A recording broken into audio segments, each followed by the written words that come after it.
Hello and welcome to another edition of the One Team We Agree On. I'm Jillian. And I'm Kyle. How are you doing today? I'm exhausted. Yeah, it's been The a long day, but Eagles won though. They beat Dallas.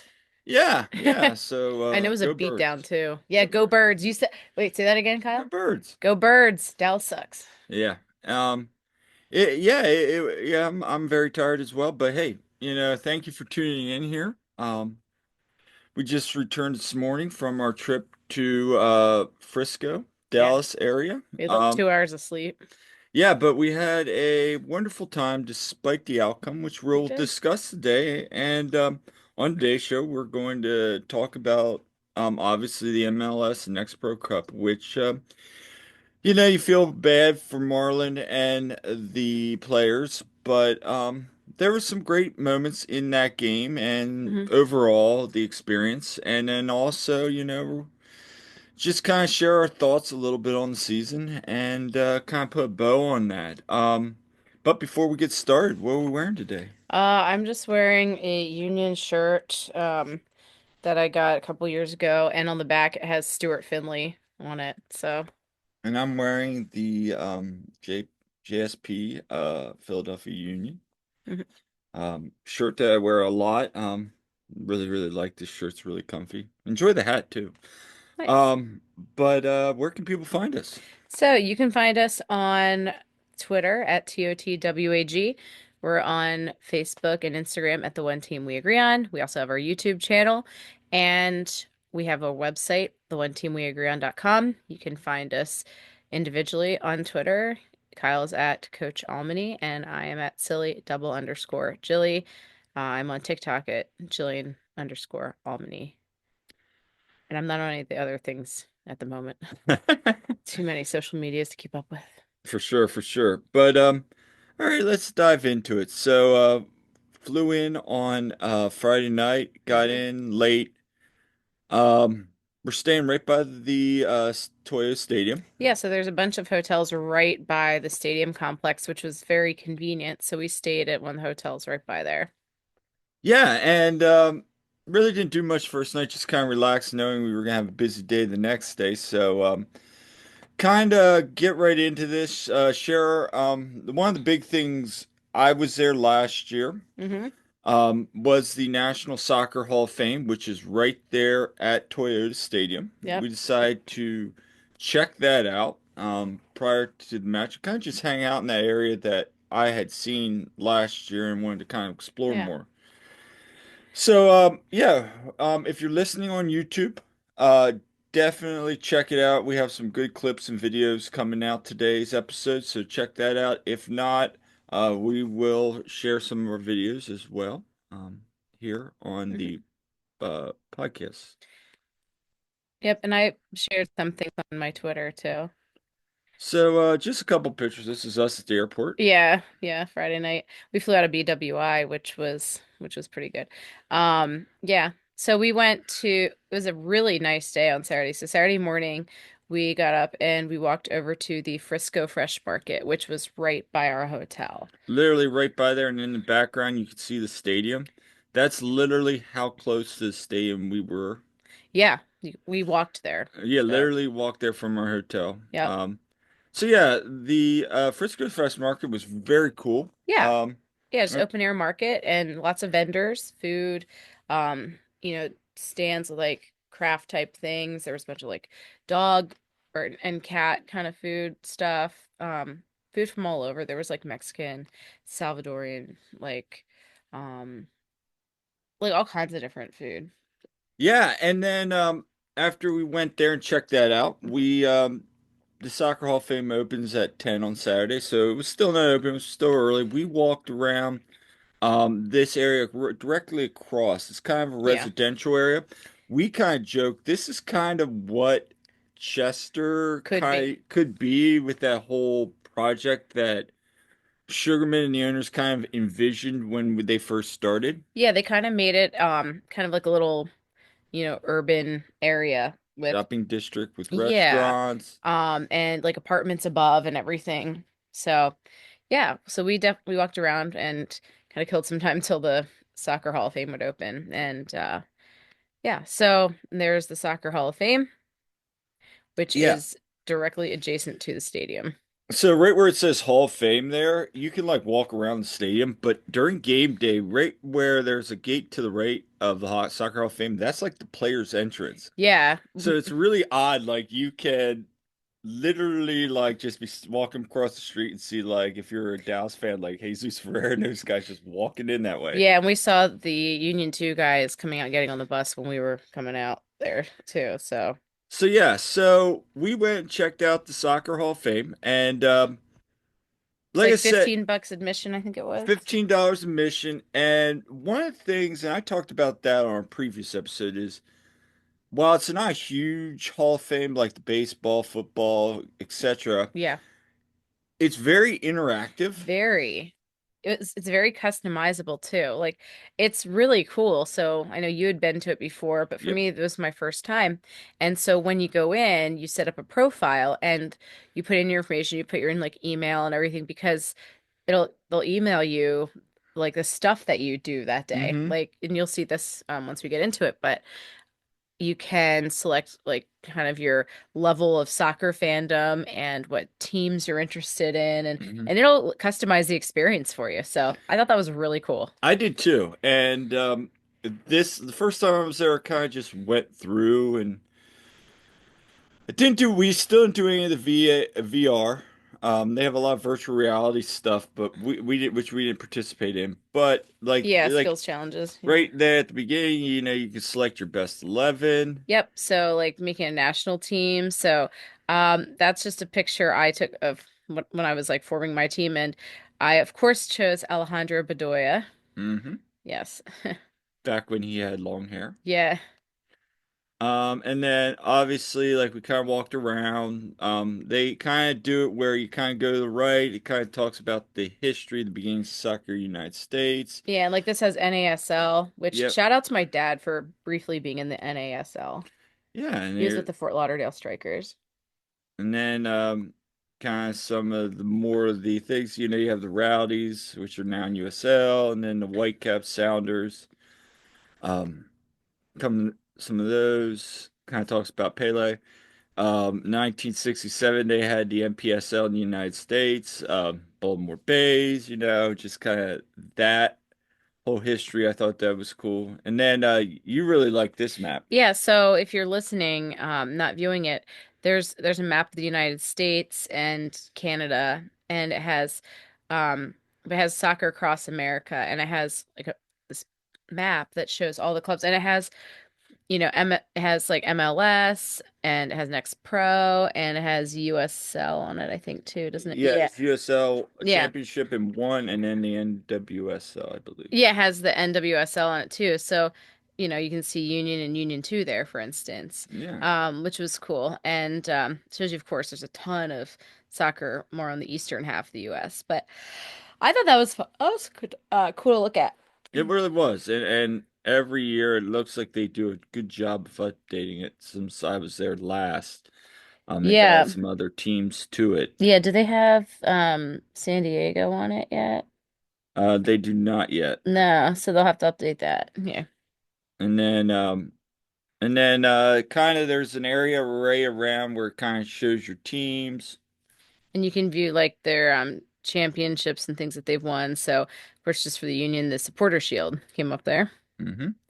And then there's a thing where you could actually make a customized scarf. Yeah. So you can choose design, you can, have logos on there and stuff. And the cool thing is, I think it's for $30, you can actually have it printed and you can pick it up in the shop. Yeah, it's Soccer 90. That's Soccer 90 right there. So Yeah. I just made one for fun that had like Union 2. I just put Union 2. I know you made a couple that were kind of Yes. fun. Yes, I made some fun ones, which Uh, yes, given the political well, not political climate, the well, just the fans' thoughts on the team mhm, this year, we had some mhm. fun with that. Yeah. And then you could design a jersey too. So this kit design was pretty cool. So there's one that you designed, Kyle. Yep. Kind of, in the same vein as this year's primary jersey. Yeah. Um, but that was cool. And I was kind of going with something similar. I know I included a picture of the one I did somewhere, but Yeah. might come up. But anyway, And then kind of you can go out in this open area. It's kind of like the club level Yeah. that we have in Philadelphia. This area kind of walks out into like showing all the history of the trophies and all that, There's but like stuff in the floor. Like you look down at there's like which different kind of his artifacts in the floor. yeah, historical moments in Yeah. men's and women's national team. But yeah, they were kind of getting everything ready for the game that night when we were there, and that was kind of cool. Here's There's the yours. kit that I designed. I really like that. Thank you. It's very nice. Again, it's very simplistic, but yeah, I've personally really enjoyed making those and trying some different things. Yeah, that was fun. Yep, here's like they talk every year about the media award. Yes. Uh, um, There's Jose on the left, our yeah, friend Jose Nunez. That's Jose. It's not him, but no, I was like, that's like Jose in like 20, 30 years. yeah. And then just had some recent soccer milestones. Philadelphia Adams kind of just Yeah, that was a cool throwback there. it was, and it was just really cool to see that, but also just kind of some of the history of the national But yeah, team and just they had a lot of good things from like U.S. leagues, and then kind of mix that in with soccer. yeah, keep going. Also want to point out, like, because it kind of got glossed over, from the U.S. Women's Olympic team, they had stuff there. There's Trinity Rodman, Yep. and yeah, like there's some different things there from that. So I thought that was cool Yes, yes, since they yes. won. But anyway, And then again, we were just kind of looking, kind of posted some stuff from kind of getting ready for the game tonight when we were walking around, hmm and then that's one of kind the floor things. one of the floor things, and they would have like minute this, and this was hmm like a historic moment during that minute, and this was kind of one Brian McBride in 2002, his header. I kind of really remember that moment against Portugal. That was a huge moment and that time for the men's national team. So they had that there. And then after that, we kind of went over to the store. Yeah, and so of course I noticed they had North Texas jerseys and scarves and t-shirts for sale. Okay, so MLS Next Pro stuff. Now I know it's like a team by team basis they decide if they want to Yeah, sell stuff, but yeah, if they can sell stuff and we know there's demand for it. we Now, do. they're Eastern Conference champions now. Like literally if they don't jump on this chance, because since when did the Union not want to make a buck here? Come on now. Right, right. So, yeah. I mean, in Soccer Night is a really cool little store. They have like Stuff from all the teams. all the teams. They have all their kits. Some of them, even the third kits. Yeah. Finally got to see that third third Inter Miami kit. That the one that One was like like the the dolphin. Dolphins. Yeah, not a fan of that. It's way too. They could have done so much more hmm with that. But the Portland one there in the background. That The maroon one. That was yeah, cool. that was a really nice one. So. Yeah. And then they had kind of like a little display for the MLS Next Pro Cup. They had the Western Conference Trophy, which, as we had heard, the Eastern Conference, the arrow Yep. goes to the East, the Western Conference Mhm. goes to the West. They had the cup over here, along with kind of the kit. Yep. And had Union 2 won, I'd be like, there it is. It was prophesied. But was Yeah. not. But interesting to so that has yeah, so it's the um secondary kit that they end up wearing in the game, the one hmm that's like kind of like the smoke and water one, but anyway, this is the last time they wore that kit. They're gonna have a new one next year because they kind of follow what the first team does. But Yep. I always liked that kit, and it has like at the top of it, it has that it says North Texas versus Union 2. It has like the little inscription on it, like what Yep. the game, the game it's for. So I thought that was cool. So yeah, I mean, so we did that. Oh, Oh and yeah, so yeah. okay. So yeah, this is kind of fun. Yeah, so they had like a green screen kind of thing. It was like a photo bomb booth that they had. So you could like insert yourself into different moments in pro soccer. So like I'm in there with, the US women and Kyle, you did some too. Did you include any of yours in there? I did They not. were really funny though. They I were could funny. lie. But so let's put a wrap on that area before we kind of go back and share some of the places we visited hmm why we were there. Um, what was your favorite exhibit? Um, well, I have to say I had a lot of fun doing the photo booth because Yeah. we had a lot of fun with that. But um honestly, like I thought it was cool doing the really interactive stuff. Yeah, no, again, and if you did end up going and you are listening and you were there on this weekend, or if you've been there before, tell us your favorite um exhibits and all that.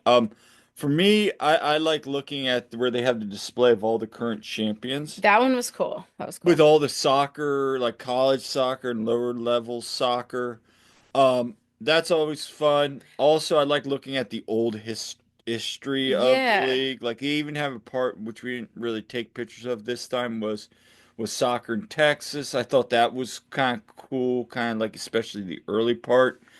But I would say overall the Oh, the one wall that was like interactive, it had like historical things that you could customize it. Like here's ones that have to do with Philadelphia. And yeah. so there was about like one of the players from Bethlehem Steel.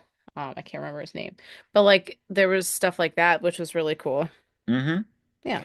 So then afterwards we left and we checked out a few other places, but we kind of the whole shopping area. You have restaurants, bars all over. Hmm. Especially it's called World Cup Plaza. There's Yeah. huge all around the sports complex. And again kind of like what they're envisioning in Chester.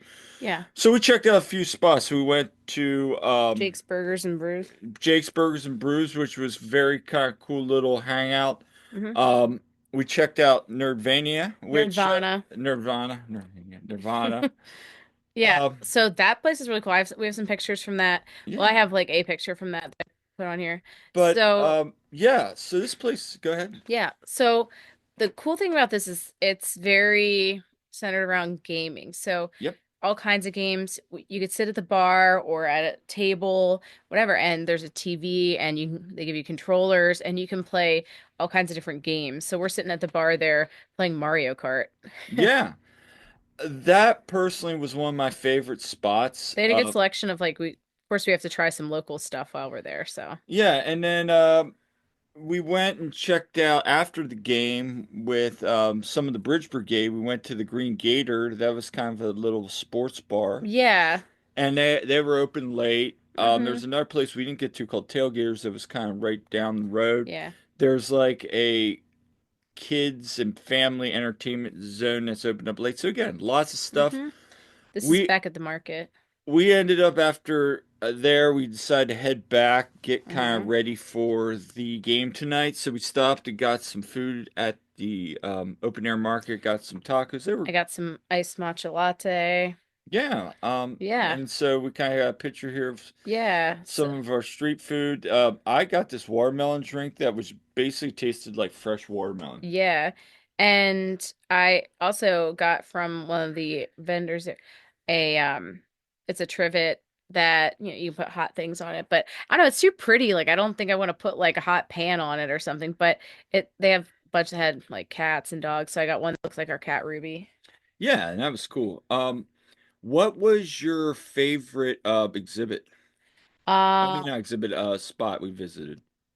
Honestly, I think Nirvana was really cool. Yeah, I like Nirvana. Um, there was that Derbyshire, that English place we walked by that was kind of way towards the back of where, all those businesses, restaurants were. I thought that place was cool. And there was that peach cobbler place. If we ever go back and it's Yeah. still there, they have places like if you like peach cobbler, Yeah. for peach cobbler. So yeah, really cool spot. So anything else with kind of pre-match you want to talk about? I mean, I think that pretty much covers it.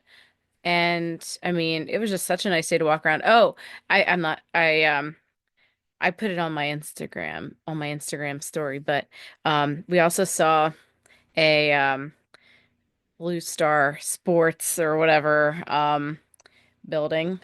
Yes. It was clearly, with the Cowboys, and so as any good Philadelphia Eagles fan would do, I gave it a particular salute. Yeah. So That yeah, that was funny. So And yeah, I was wearing my an Eagle definitely shirt go that check day. that out. Yeah, that Yes. was interesting. So, and I say that in the most nicest way if you're an Eagles fan listening. It was interesting what she did. So, having said all that, we'll get into talking a little bit about the game now. Again, Union to it was very disappointing and sad for the kids. They Yeah. had 2 goal lead at half, but we know what we say about 2 goal leads. Yep. It's the most, Most dangerous lead to have because exactly. yeah.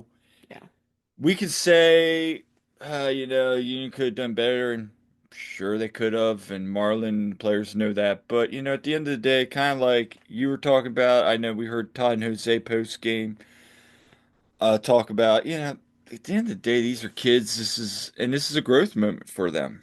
Yeah. So let's just start from the top here. Let's talk Yeah. about the stadium.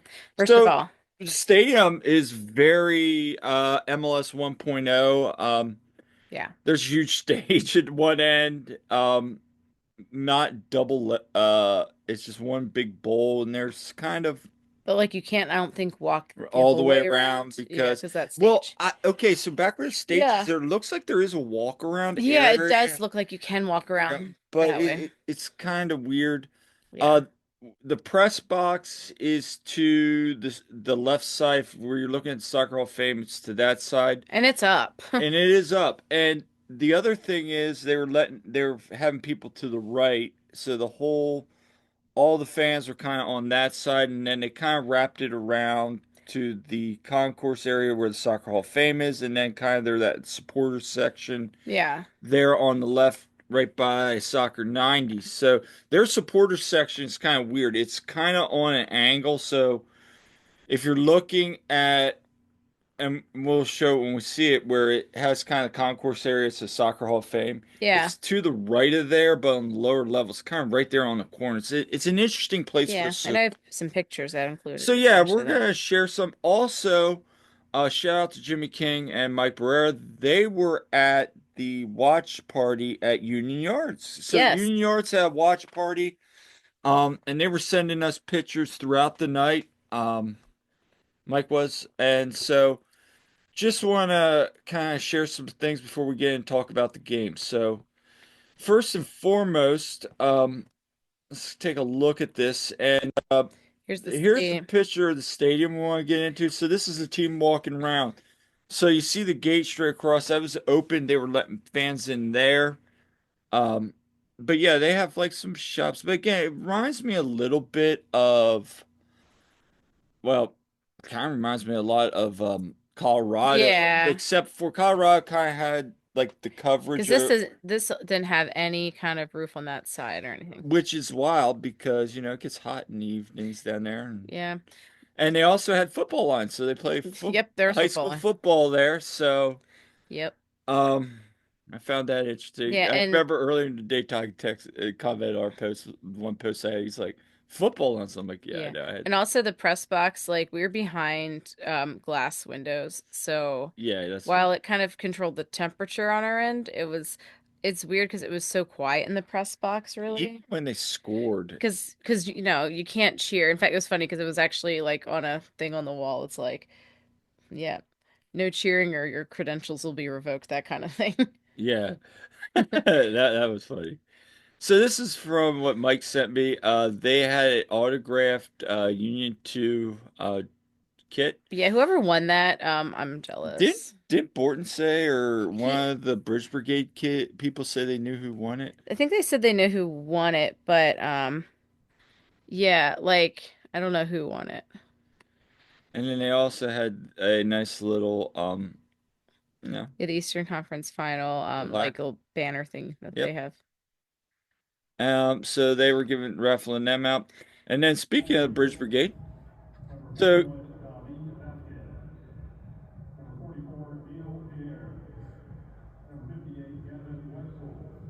Yeah, so that was the Union 2 player introductions, and um, down there in the corner is where the Bridge Brigade guys were, and so they were like I could hear them during the match though, which was great. And when Union 2 scored, they were doing Jump for Philadelphia and all that, and yeah. you could hear them. So, and that was cool. And yeah, shout out to them. The whole night they were having fun. You could hear them. But again, if you're listening here, I'll play it again.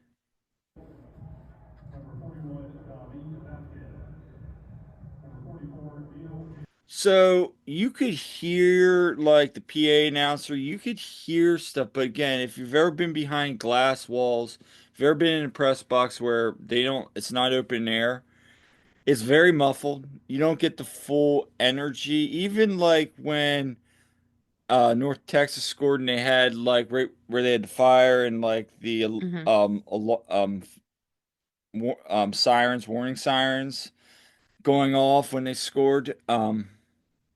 It really was very mu muffled and muted and yeah. kind of didn't get the whole feel of it.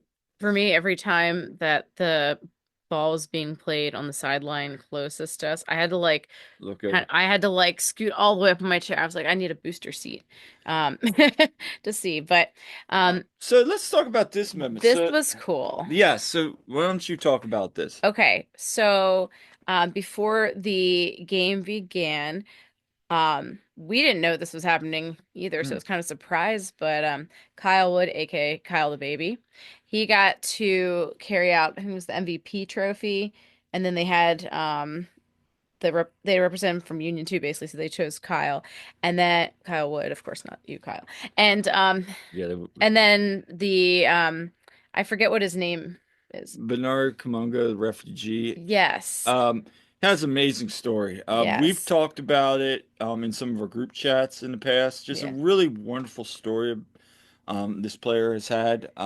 yeah, And after the game, we talked to Kyle. It's like here you got this wonderful, wonderful story about this player, refugee, comes over, makes something of himself, yeah. and Kyle's even like, yeah, that was. He's like, and then there's me. And then there's Kyle, Yeah, no, and we're not ripping on him, no, but like that's what he was it's saying. like yeah, he was. It was like, here's this guy with a great story, professional soccer player, and then it's Kyle the baby, Then there's this and dude with the bucket hat. yes, No, no, and I thought it was so cool. Like as soon as I saw him coming, I was like, that is freaking cool. I mean, seriously. and then so these other people, they were like, yeah, like I guess Tim had told him, Timothy Holter had told him like, hey, we're gonna do this, and he kind of just disappeared. And the other guys like, where's Kyle? Where's Kyle? And it was funny because as they were getting ready, I'm like looking over there, and I'm like saying to myself, what's Kyle's doing by like the players' entrance? And I'm thinking maybe they're doing something fun where he's gonna like high five them Yeah, or something fun. And then they introduce it. Here he comes out holding the MVP trophy. I'm like, yeah, and I remember him just saying, that was a long walk. yeah. It was because I took video of it, and it's like this is a really long video. And he's like, yeah. I think you have it. Maybe I don't know if I I have don't know. this, Is it? but we do actually have There's the video. procession coming in.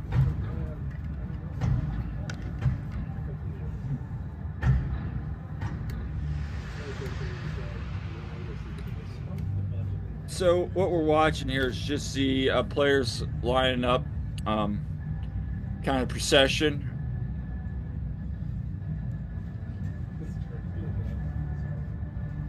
Yeah, and I took like other videos of it too, but like it was kind of long. Yeah, it was a very long procession. They went through the national anthem.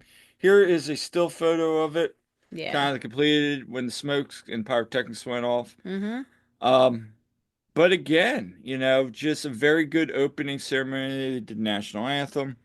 Yep. And then they kind of did like, oh, I forgot something. They kind of did a package, kind of like when we were at MLS Cup. They kind of did a package about how both teams got there. Yeah, like some yeah, they like on the screen they did like And highlights and stuff. it wasn't as encompassing or like, remember, I guess 2022 they did like they had all the teams and The they teams that kind they of beat. broke yeah, they Yeah. kind of broke it down and That was cool when they did that that. was cool. This was kind of just like a little video package. But shout out to Vince. He was Yeah. actually in one of them. I had to give Yeah. him a shout out. We're And like like and then like they show like I was looking over at Bridge Brigade because Vince was down there. Like they're all like, "Oh, Vince is like, oh my gosh," So that was a cool moment for him. Shout out to him. yes. And I think for me, just again, kind of like I said last episode of the Eastern Conference Finals, just seeing all the stories of the players that are sitting Yeah. there at the final, and then seeing all the people at the Bridge Brigade, just how hard knowing their story and we Yeah. have a clip at the end we're going to share. Marlon kind of again goes back and shares some of his thoughts. Yeah. But And there was a bunch just of other fans too. yeah, there was other Union fans there. We had Yeah. heard that some people from Philadelphia that were going to the Eagles game today Yeah. were coming over to see. So there was some Union fans there, people from Philly. You could definitely see it. Yeah, and it was like I think a record-breaking crowd too, like 7,000. over 7,000. Yeah. So yeah, here's another video. Yep. This is the national anthem. So there's that. And then again, some pictures from Union Yards. This is getting ready for kickoff. So again, nice crowd at Union Yards. Mm-hmm. You know, for second team, hey, there's Matt. Yeah, Yep. yeah, Matt's there. And I didn't realize that at first. And then here kind of as they were Just to getting, show you more of what the crowd was looking like. yeah. So again, for a stadium that's really not that big, this was a really nice crowd. I mean, I think they're like kind of comparable in some ways. I think they're like 1,000 or two less. If you're listening, kind of, I don't know what Toyota Stadium holds. So maybe somebody can comment. But yeah, it was nice. And of course, their support section was kind of over to the right where my cursor is in the corner. So there was that. And but anyway, let's we'll share some other videos towards the end. But kind of your thoughts. This was kind of the tale of the two games. Yeah, so first of all, the lineup was the same as it's been Mm-hmm. in the playoffs, basically. And so strong lineup, and it they came out hot. Like they were pressing, they were getting chances right from the get-go. And then for Marcus Anderson to score so early on, I forget what minute it was. It It's was like the like ninth minute. yeah, it was early, and we're like, oh my goodness, here we go. And I mean, I think CJ had a shot like really early in the first couple of minutes, Yeah, but like Marcus scores there, and we're like, all right. And then just a few minutes later, Eddie Davis scores, and he was so overdue for one too. right. And that was kind of funny thing because Jose, you guy was like, Yeah, call it like, yeah, Eddie needs to score. I'm like, we agree. And then I even turned to Tom Villa at the other behind us, and I said, Tom, when's the last time he scored? It was Eddie hasn't scored since September 23rd versus NYCFC 2. So congratulations to Eddie for at least breaking out of that in a big stage. I mean, he was the Union 2's top goal scorer for yeah. the regular season. So, and that's even with him missing a few games when he was, you know, over I, in Europe. I remember heading into the Eastern Conference Finals. One of my questions I was going to ask Marlon was, how concerned are you that Eddie and Marcus had not scored in quite some time, and then to see them now scoring in the first last two games, especially in the hmm championship, you're like, okay, here we go. This is what made them early in the season when Eddie was especially scoring at a very good rate. Yeah, and Marcus has gotten like really hot and had a bunch of goals here in the postseason, and it was great to see him do that. I love how he is just, you know, crashing the net. He's going in, he follows through, he positions himself where he needs to be to sometimes get the rebound or, you know, he's such a good tandem there with Eddie, and he's been plagued by some tendonitis. mhm. So it was unfortunate that he came out at halftime, just like he did in the previous game. Yeah, and we'll talk about that in a second. But Yeah. I mean, my overall thoughts on the first 45. First, Neil Pierre. Yes. Neil Pierre was a man amongst boys, and Mm-hmm. that's saying something for a very young kid. I mean, the Mm-hmm. skill, just now, how does that translate to first team is yet to be decided. However, on the night against a team, and we really didn't even talk about this North Texas team, so after I kind of give my summation, we can talk a little bit about them for kind of give some context a little bit. I thought he on the night was outstanding. Ball recoveries, long balls. I mean, that's been his thing, just pinging long balls, diagonal long balls, making some really great defensive stops. Even when he gets beat, his recovery speed, again, how does that translate to the first team? He was just impressive on the night. The thing that really stood out to me in that first 45 was the pressure from Marcus Anderson.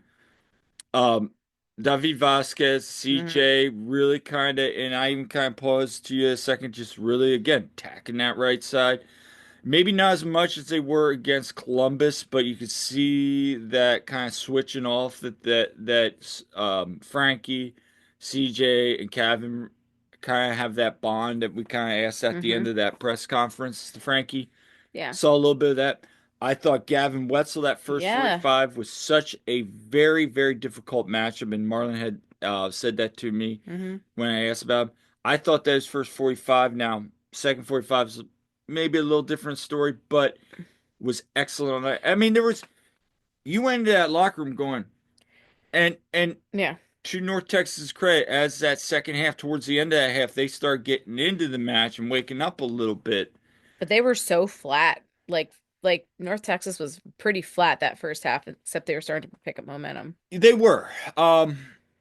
But I remember at halftime, we were sitting there talking with Tom a little bit, and just him and I, all of us sharing, and we're not gonna get into what we talked about, but just some really cool things, and just even he was kind of like, there's somebody that also is in me that covered Bethlehem Steel. Hmm. He's like, I really wish he was here.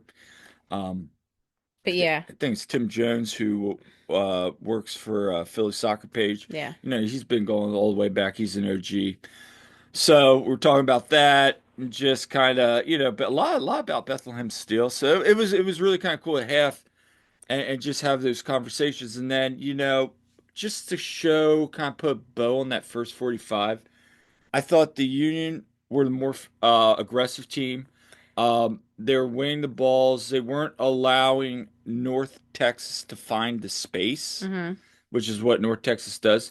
And for those that don't know about North Texas, and this is talking with Justin at the end of the game, and for people that follow MLS Next Pro, North Texas was a juggernaut. This was going into the conference semis. I remember telling you, I'm like, I do not want to face North Texas. Having watched them, they were a juggernaut this year. Never lost at home. Their Goal goal difference. differential was nuts.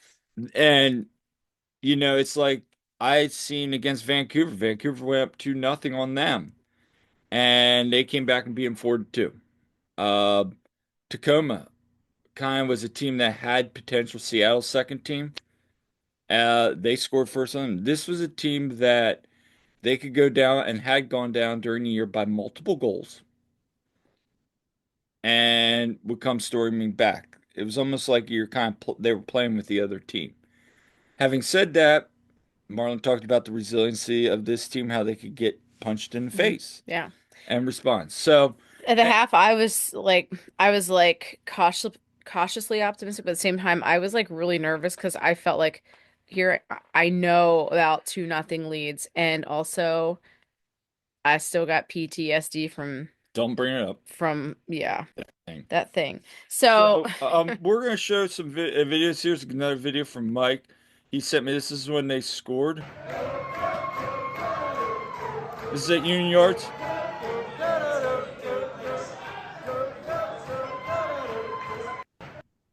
So that's kind of fans kind of getting excited at Union Yards. hmm. And then here's some other videos from us from the first half. There's the Bridge Brigade celebrating. Yep. This is after that first goal. Yeah. So there's that. And we'll see if we have anything else because we didn't really take much of the second 45. Yeah. This This was, was I just took kind of a random picture.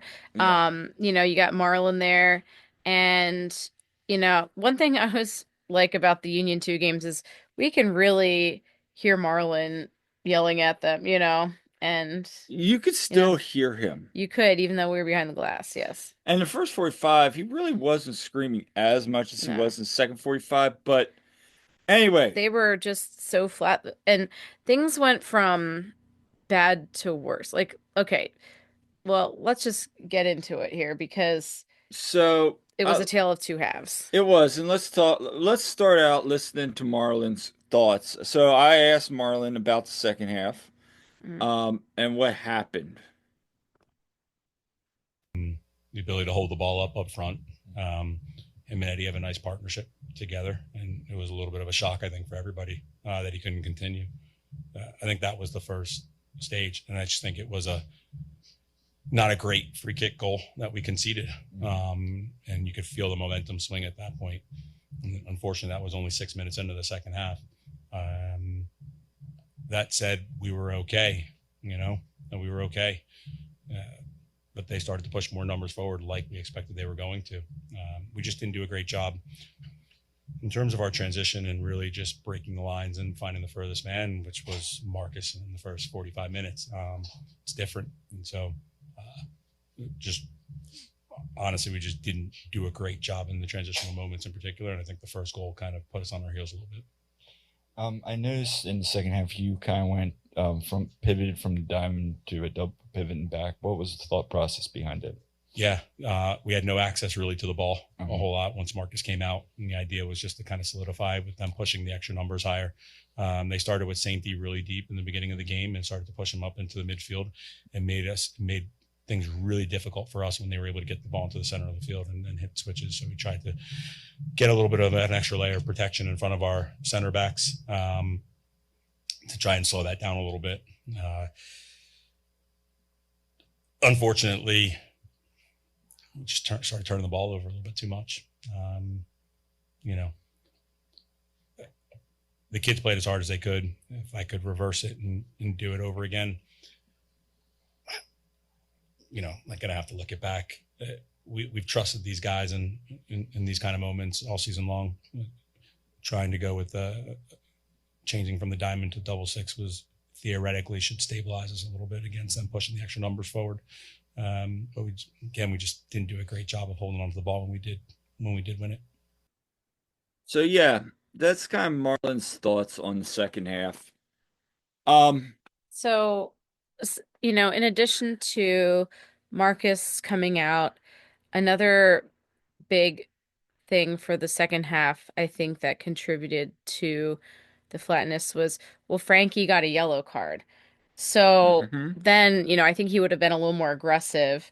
And we know he plays aggressive, and Yep. that's one of the great things about his style play. And, much like Kai with the first team, just, aggressive and, just a workhorse there and Mhm. really consistently strong the whole season. And just so that was a big blow, honestly, to have that happen.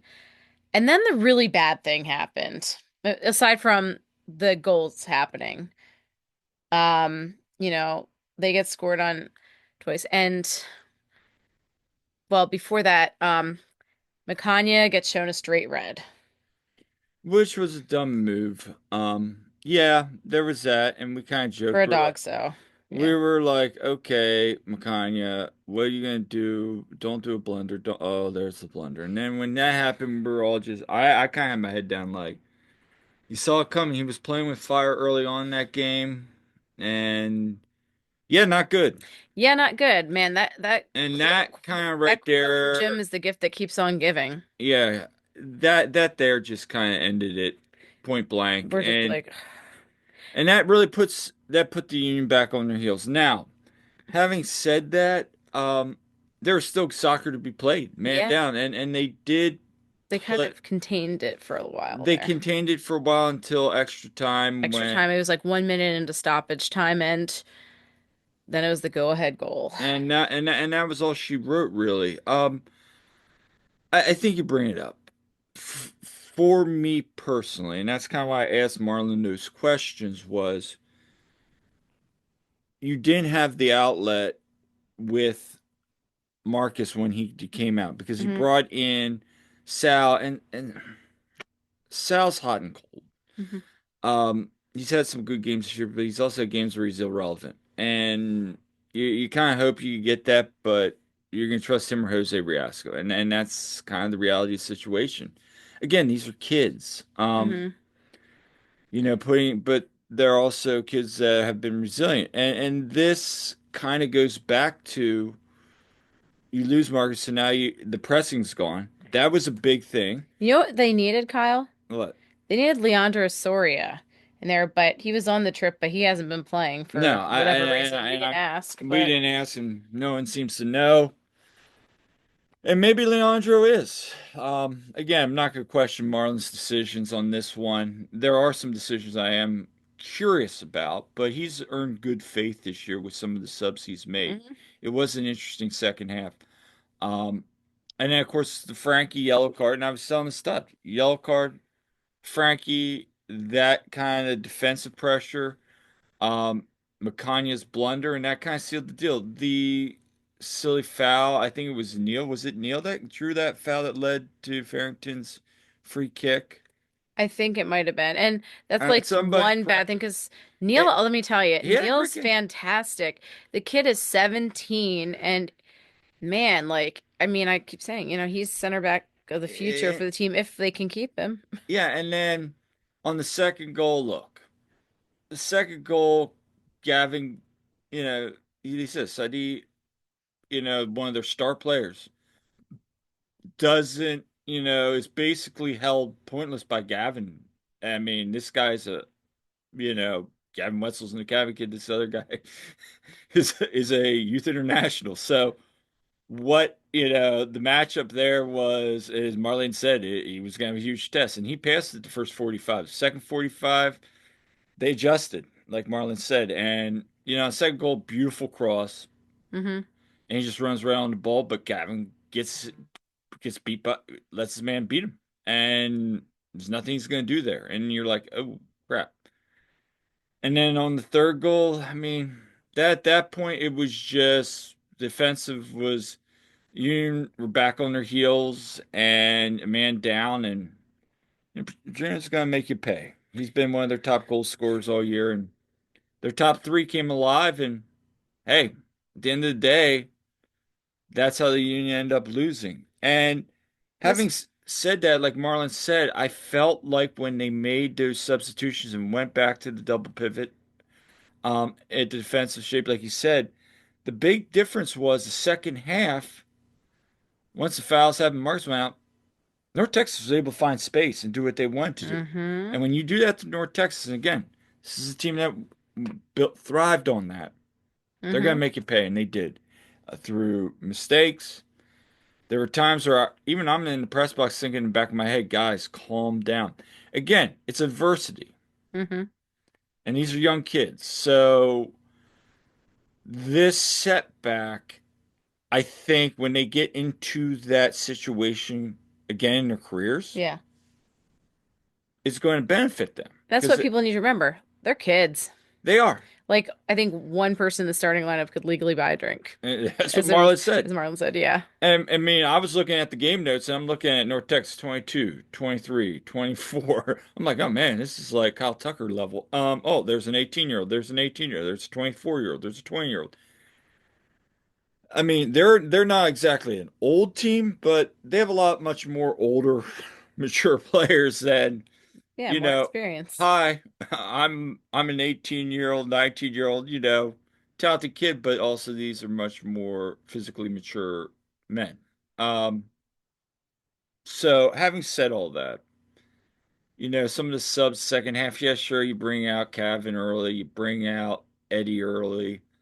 Um, you kind of had Sal playing as like a lone forward at one point. I thought that was weird. You bring there were some moves here that like, okay, what are we trying to do here? Like you took out David and CJ. Remember that? Like Yeah. they came out and I'm like kind of just scratching my head going, why are you taking out two of your Yeah. creators? Like Yeah. this is one of the games where I'm like, Especially they got CJ. Eddie's got to go 90. I don't Yeah. care. Like who do Like you this is have? the season. Yeah, this is the It's not season. like you gotta That rest was him my type of only thing. thing in the back of my head, and I didn't ask him that just because, again, I don't. It's a fair question. Maybe I should have. I And mean, it's the championship, so it you was kind of coming can, back in my head. I was just scratching myself like, why yeah. would you do that? I mean, you're subbing, but why are we subbing when we need to? But regardless, Yeah. I also found funny like he was playing Kellen all this time and Kellen doesn't get in. That was another Hmm. weird thing. Like, Yeah. where's Kellen? I don't know.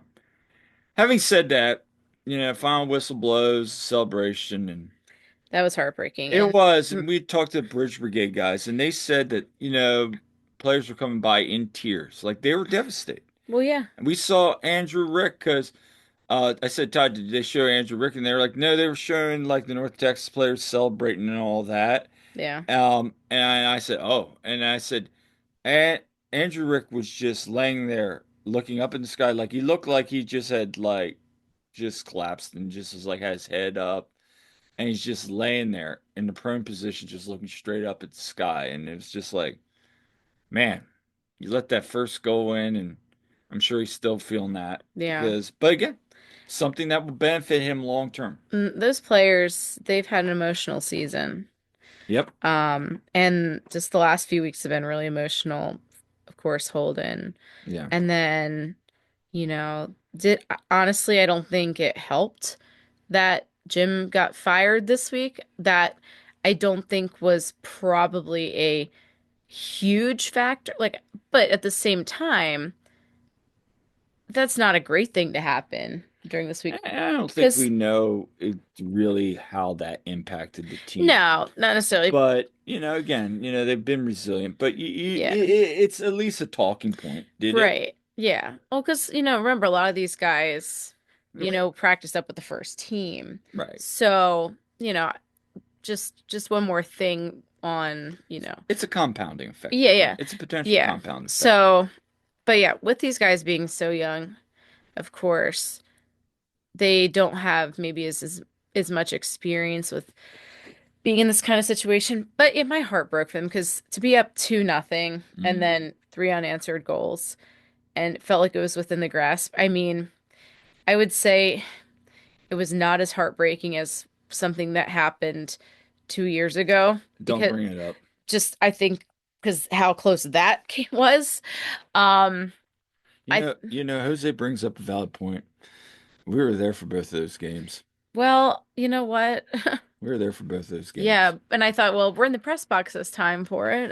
We were in the stands for the MLS Cup, but Yeah. A- listen, Anyway, I like. Yeah, it was painful to watch. And then as we're waiting for the press conference and stuff, we have to hear all that celebration and everyone just like all the North Texas people are there and they're all like happy and we're just like and I could just see it like in Marlon's like body language and like in his eyes it's like, yeah. so yeah, let's wrap up.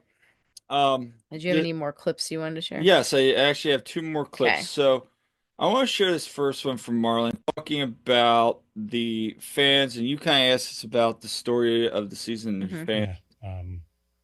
It was a trophy. We don't have a whole lot of trophies, and we just won one just a week ago. Um, and I think the main message to the fan base is if we could achieve with this group of players, this young group of prospects, um, we had one player legally allowed to go and buy himself a drink um, on the pitch that started this game today. You can't be more excited for what the future holds in store for this club because for that team to go out against a team 3 years older on average per player and put up the fight and play as well as they did for so long, this club has nothing but good things in store for them. And certainly, in a different day, maybe it plays out a little bit differently. But for us to be that young and compete that well, we have nothing but great days ahead for the Philadelphia. Yeah. So that It was was a that. trophy. Yeah, and my question pretty much, yeah, it was like with, what's your message to the fan base given, MLS Next Pro and Union 2 have grown so much and they've gained more popularity and notice. And you have Philly fans that are also probably they're frustrated that yet another Philly team comes so close to winning it all to come up short, you Hmm. know? But this is a growing movement and everything. So what's your message to the fan base on, with that regard? And then, yeah, and I thought he gave a great answer, and Great he's right. answer. Uh-huh. He's right. There's a lot to be excited moving forward for this team. Yeah, I think like it's only the beginning for these guys, I No, think. and even those, maybe a few won't be back next year, but I also think there's a lot coming up through the academy that are going to be replacing them. Now, maybe Mhm. they might not be as developed as they were this year, but there's some potential there. And then I asked him what his thoughts on the Bridge Brigade were. Yeah. Yeah, I mean, what a great group of guys and gals. I mean, the Bridge Brigade has been everything for this group. I started with this club, and there were 15 people watching them play games. Um, Now they're playing in front of great crowds like this, and in particular our group. Um, the only thing I can really say is thank you to them. Thank you for supporting this young group of players. Thank you for being behind them. Thank you for, you know, making these trips and supporting them win or lose, no matter what. They're always there. And I really don't have a whole lot of more words for that besides for thank you. Yeah, I mean, Yeah, and it's something seeing, Marlon in the Bridge Brigade sweatshirt throughout the Yeah. game and in the presser. I mean, credit to, all those guys that have been behind it because it's been really refreshing to have that. And just it made the games really fun. So, yeah. So credit to them and um I just hope to see it keep growing. Hmm. Yeah. So, and then we're not gonna play the 4 minute video. If you want to go back and listen to Todd and Jose, excellent question from Jose to Marlon about just him, his future, Yeah, and all that. And he goes in sharing his story, which is a story we've shared. I've talked to Marlon about. And Todd was like, yeah, the story of how he got into Union 2. It wasn't even him wanting to come in and be a first team coach. yeah, he was coaching West Virginia University and And yeah. he's far away from his family and kind of just decided he wanted to be with his family. And you got to credit a man for that. And Hmm. that's a man of character. That's putting his professional career ahead of, you know, his goals ahead of the family's goals. It's the other way around. So he's putting his family ahead of Yes. Oh my gosh. Yes, you're right. putting family Yeah, I got first, tongue tied. basically. He's putting family first.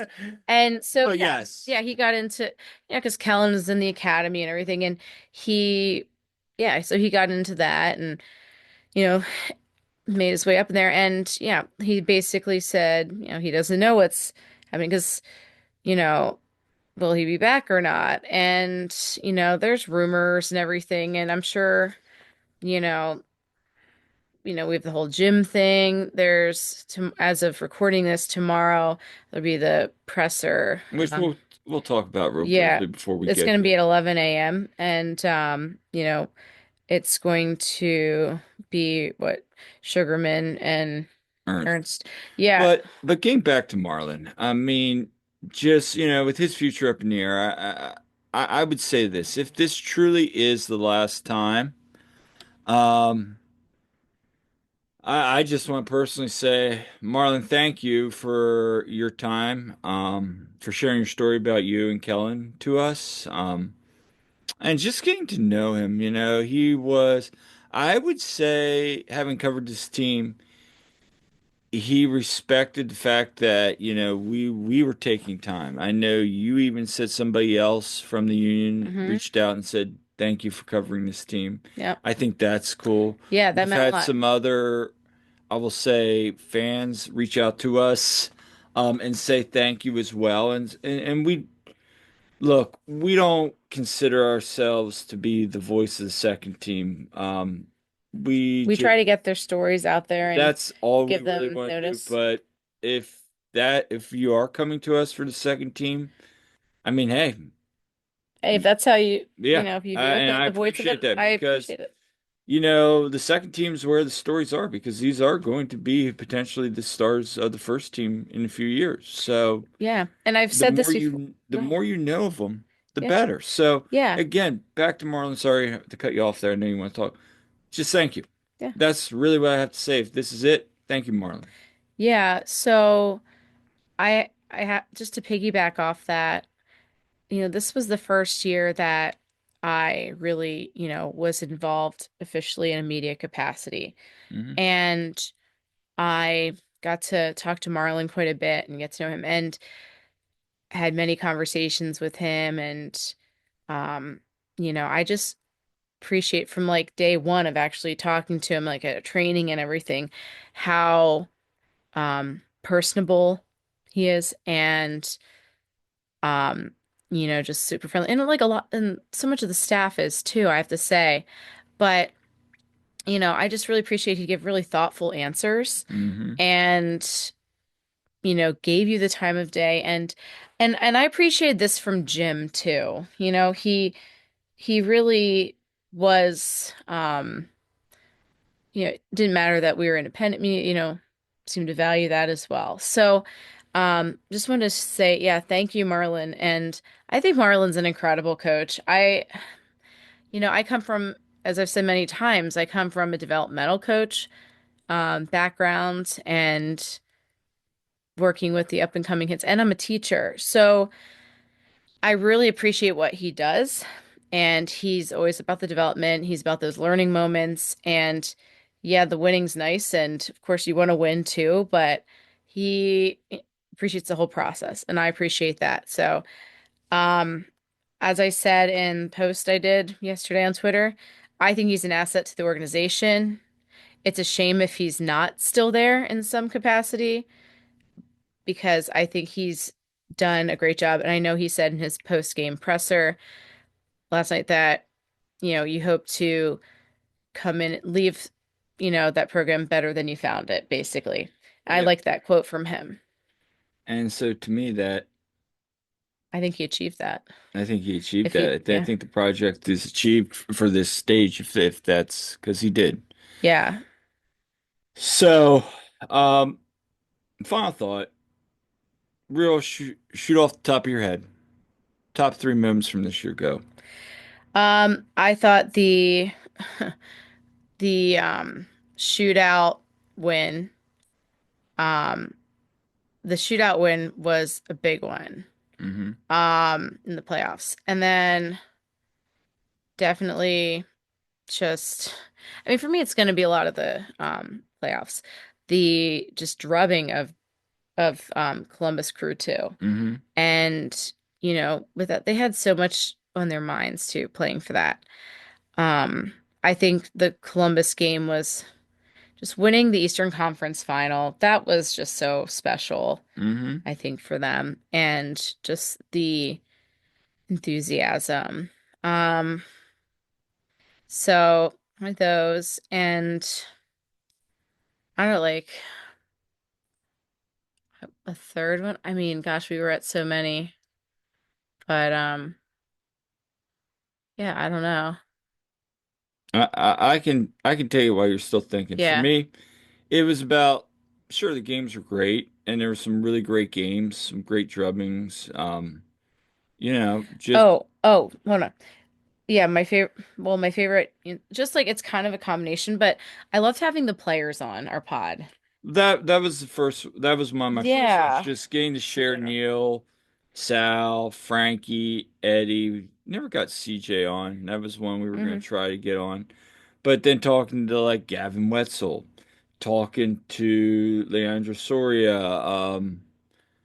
That's talking to Jameer Johnson, which was probably the shortest interview I ever had, but he was yeah. also 15 at the time. Hmm. And, you know, talking I to talked to CJ many times though after CJ games. became the Jacob Cousins, and for He was those of you in there. the union media, you know what that is, and what that is every press game. It seems like they're going to run out either Daniel Gazdag Yeah. or And we talked to David, we talked yeah, to Andrew Rick, we talked to a bunch of them post game, which was Eddie. great. And yeah, we talked to Eddie. I talked to Eddie a few times, 'cause, like Yeah, at the I one mean, training I was at too. So, just sharing their stories. But that's the first thing. Second thing for me has to be the Eastern Conference press conference with the Marlon. I love you. oh, that was yeah. That was just one of my favorite moments. Probably being in a press conference. That was great. And then finally, just being around that team at practice and seeing the hard work and grit, determination that they play, how they interacted with each other. And just, like Ty brought up about it too to me, like how at the end of practice they all come over and just shake your hand. Now they do that for the first team too, and I think that's a culture that both Marlon and Jim instilled in those Yeah. people. Very, very appreciative. But yeah, just getting to talk to those guys, Yeah. and so I say all that to say those are kind of the memories I look at out just outside the game. So And honorable mention goes to like we actually the first Union 2 game of the season, which was like St. Patrick's Day. yeah, We just went to that as like we were just down in the stands for that. We were not in the press box, I remember. I mean, we were in press box I think for 3 games this year. Well, we were in press box for like the rest of them pretty much. But like There was two, one with there's like Todd two and at the beginning Polkman. of the season and then I think there was another one went down, just kind of hung out down there. but just like the Bridge Brigade was brand new too and just we just had so much fun We and did. hanging out down there too. So I love that BR, comes in the stadium. Just but yeah, it was a lot of fun and I think that I covered Union 2 way more like in a media capacity, like officially, going in the press box, going to the pressers, going to training. I mean, I did that with the first team too, but um, that really was something I did a lot of being with the second team. So I feel like that was really rewarding and just what a special team. I really enjoyed covering it, and I hope that people have enjoyed our coverage of it. Yeah. And so thank you, again for, allowing us and following us on our journey of sharing this team. And don't get it twisted. This isn't just a one-off. We're gonna be covering them again next year. I Oh, think. absolutely. Yeah. It's been exciting, regardless of who's there, who's not there. But anyway, tomorrow, 11 a.m. Jay Sugarman, Ernst Tanner are going to address the media. I am going to be there. So if you're listening to this tomorrow morning, I'm probably either be en route or have already been there. And I'll Uh, be on the Zoom. yeah, and so later this coming week, we will be dropping our season end predictions. Um, talking maybe a little bit more about if news breaks, anything here with the second team. Um, but yeah, lots still to discuss on this off season. So Absolutely. We have content for you, so stay tuned. yes, lots of it. So that's all for this episode of the One Team We Grunt. And again, one other thing, and we'll put this out there. It's going around social media. Check out Jeff Carlisle's interview on ESPN. Dropped Saturday.